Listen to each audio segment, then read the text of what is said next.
quando si parla di When we musei, speak of museums, we generally refer to places that have specific characteristics, indoor spaces that preserve artworks to admire, or places that, for their beauty, are defined as open air museums. In Orte, however, there's a museum that has different characteristics. We might say unique ones in the national landscape. A museum where what is exhibited comes to life once a year.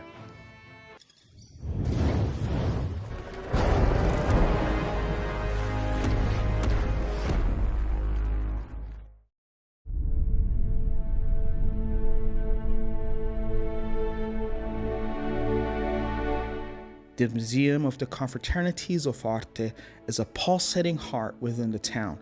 Scattered over several locations, it combines a profound tradition associated with faith, making it part of the heritage of the town.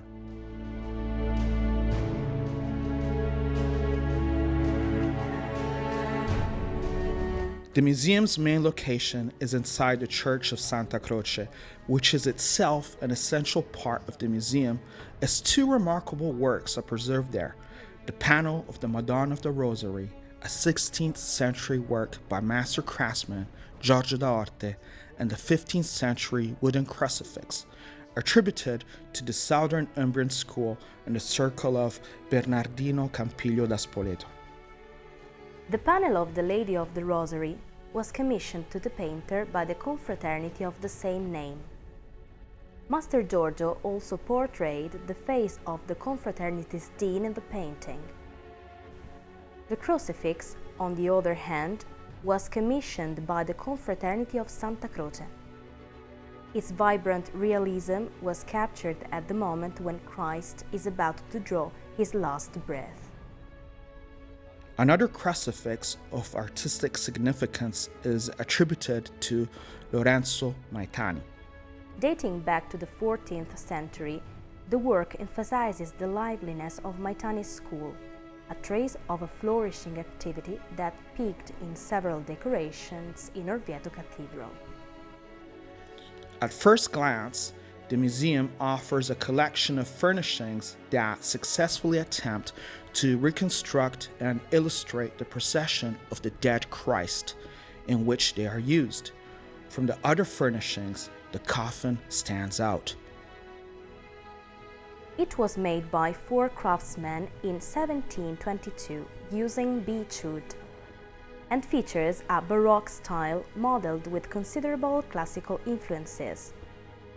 The lower part of the artwork is decorated with carvings that seem to recall a burning fire, while the upper part follows the same structure with softer decorations which leave room for symbolism.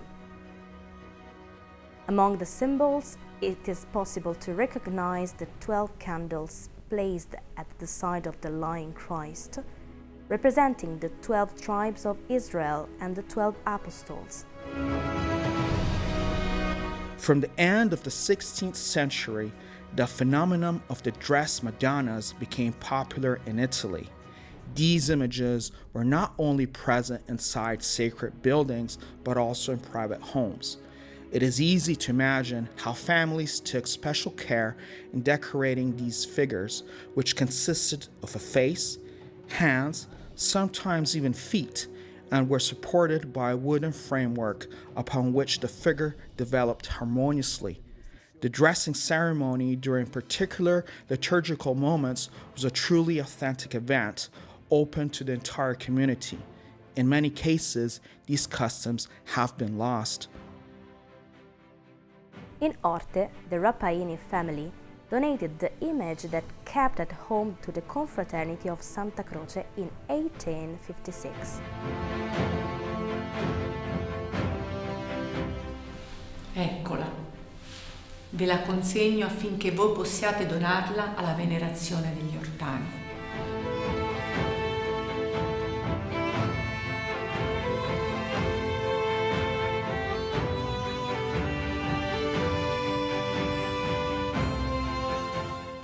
The Virgin of Orte is placed on a throne which is also decorated with lots of symbols. Made in 1885 by the Confraternity of Santa Croce, it features a pedestal decorated with acanthus leaves, representing virginity, with two cherubs holding a spear and a whip to remind of the instruments of Christ's passion and death. The two flower-shaped candelabra hold 9 candles each, symbolizing the recitation of novenas. The pedestal is furnished with a cross on which the Lady of Sorrows is placed, with angel faces on the gallows to comfort the Virgin's sorrow.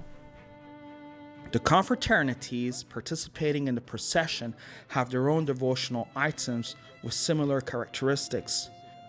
The large cross, the small cross, 2 lampposts, and the staffs destined for the highest-ranking members of the confraternity. However, there's another common characteristic, perhaps the most visible one, the hood. Its function is twofold. It dismantles social classes, meaning that when wearing the confraternal uniform, there's no diversity and everyone is equal, thus anonymity. Even today, many people pray discreetly during the procession, some adding penance by tying heavy chains to their bare feet. The devotional items of some confraternities were renewed in the second half of the last century due to the impossibility of restoring the previous ones or because they were lost. But there are some items that come from past centuries, such as the keys of St. Peter. Belonging to the same confraternity, they are attributed to the 19th century. One is gold and the other silver, with well-known symbolism. The gold key represents the divine power, while the silver one indicates the Pope's spiritual authority on earth. The two 18th century lampposts of the Confraternity of the Trinity are the full expression of the Baroque and Rococo styles, though they are influenced by Neoclassicism. The same confraternity boasts a faithful reconstruction of a 17th century small cross. The two staffs topped with a small reliquary, commonly called paci, come from the local craftsmanship of the 18th century. From the Confraternity of Mercy, we can observe the same reliquary staff, the cross and the lampposts. The cross is furnished with some symbols of the Passion, the hand-casting dice and the garments of Christ. Dating from the 18th century, it is undoubtedly of local craftsmanship, as are the two lampposts from the same period. The large cross is attributed to the second half of the 18th century. The Confraternity of Santa Croce is introduced with the majestic white large cross, over 4 meters high, decorated with plant ornaments. In the center of the trunk, there is a snake, which symbolizes the evil defeated by Christ's cross. Other precious items are the 18th century rector's staff, the lampposts attributed to the same period as the large cross, and the original 19th century elements fixed on a more recently built cross recalling the Passion. Of great value is the embroidered part of the fusciacco, a bevel drape, featuring the symbol of the Confraternity of Santa Croce, now adopted as the emblem of the United Confraternities of Orte. The female Confraternity of the Rosary preserves a canvas portraying the face of Christ. We know the exact date of this image. It was created in 1926 by a certain Aichino, probably a local painter. Other objects are exhibited as faithful reconstructions of the instruments of the Passion, the crown of thorns, the nails, the title of the cross, and the scourge. In short, the items that are exhibited express the great devotion of the confraternities of Orte for this rite, as they have dedicated significant resources to the devotional items, an expense that has certainly been well rewarded. Another site of the scattered museum is located in the Church of San Francesco. As soon as we enter, we can observe two reconstructions. On one side, a Serenian of the Confraternity of Sant'Antonio Abate behind the statue of the saint, as if to indicate the unshakable trust of the brothers in Saint Anthony, and on the other side, a Serenian of the Confraternity of Mercy, with chains on his feet, dragging a cross, surrounded by other furnishings of the confraternity. The painting from 1614 by the Flemish painter Ottavio Pratello depicts the scene of the deposition and was commissioned by the Confraternity of Mercy, as was the altar. However, the most interesting part is in the near rooms. Various objects, including a depiction of Sant'Egidio attributed to the 17th century, set the scene for the transport of the dead. The reconstruction features the deceased on a bier, surrounded by the confraternity priest reciting the final prayers, and 3 confraternity members performing a precise ritual, burning incense around the body and collecting offerings. In the upstairs corridor, there are more objects and clerical clothing of the confraternity, with 2 exceptions: a cape of Cardinal Nuzzi, a high prelate from the Orte in the 18th century, and a chasuble of Bishop Very, finely embroidered.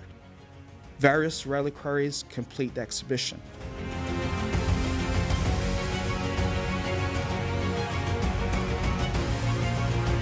The final location of the scattered museum is the ancient church of San Biagio. Its interior, restored several times due to 2 fires, features a late 18th century crucifix of excellent craftsmanship, placed on a confraternity small cross surrounded by 2 lampposts.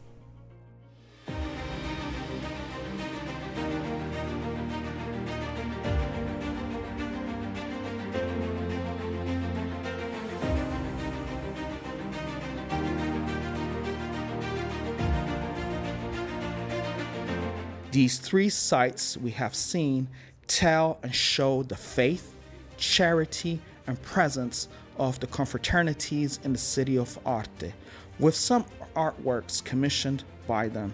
But if we want to admire the artistic heritage that we have received, we need to discover the Museum of Sacred Art. Inside, it is possible to admire exquisitely crafted gold ground panels commissioned in the 15th century. Among them, the Madonna dei Raccomandati, the Reliquary of Sant'Egidio, and the Madonna attributed to Pastura certainly stand out. The 17th and the 18th century canvases are instead places in the other section of the Museum of Sacred Art, now located within the Bishop's Palace. The scattering of the museum across various sites in the historic center is not random and has a very specific meaning. The presence of the confraternities today witnessed by what we have told is not closed in on itself, but is open and present, today as in the past centuries, among the people of Orte.